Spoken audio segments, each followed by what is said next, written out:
Hello friends, good morning. இன்றைக்கி நம்ம வீட்டில் என்ன லஞ்ச் மெனு, அதுக்கப்புறம் வந்து பசங்களுக்கு லஞ்ச் பாக்ஸ் பண்ணியிருக்கேன், டிஃபன் பண்ணியிருக்கேன். என்ன பண்ணியிருக்கேன்றதை வாங்க பார்த்துலாம்.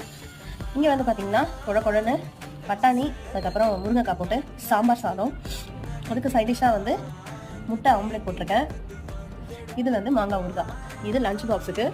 இந்த பக்கம் பார்த்திங்கன்னா தேங்காய் சட்னியும் தோசையும் மார்னிங் டிஃபனுக்கு. இன்றைக்கி நம்ம வீட்டில் இதுதான் லஞ்ச் பாக்ஸு, இது டிஃபன். ஸோ இந்த ரெசிபி உங்களுக்கு பிடிச்சிருக்கும், மறக்காம லைக், ஷேர், கமெண்ட், சப்ஸ்கிரைப் பண்ணிங்க. அப்படியே உங்கள் வீட்டில் என்ன டிஃபன்றதையும் லஞ்ச் பாக்ஸ்க்கு என்ன செஞ்சுக்கணும், லஞ்ச் பாக்ஸில் ஷேர் பண்ணேன், பிரேக்ஃபாஸ்ட் ஷேர் பண்ணேன், நான் ஸ்நாக்ஸ்க்கு என்ன வச்சுருக்கேன் ஷேர் பண்ணேன். ஸ்நாக்ஸுக்கு பார்த்தீங்கன்னா குக்குமர் வச்சுருக்கேன். இப்போ வந்து எக்ஸாம் ஸ்டார்ட் ஆகிடுச்சு, 3rd மீட்டம். ஸோ குக்குமர் சாப்பிட்டா ரொம்ப நல்லது ஆக்சுவலி. அதனால் கொஞ்சம் கூலிங்காக வச்சுக்கணும். நம்மளை வெயில் இப்போவே ஸ்டார்ட் ஆகிடுச்சு இல்லையா, அதுக்காக. தம்பி வந்து இதுலேயே வந்து பெப்பரு சால்ட் எல்லாம் போட்டு எடுத்துகிட்டு போயிருக்கான். பாப்பா வந்து ப்ளைனாக எடுத்துகிட்டு போகிறான். ஸோ இது ஸ்நாக்ஸு, இது லஞ்ச்.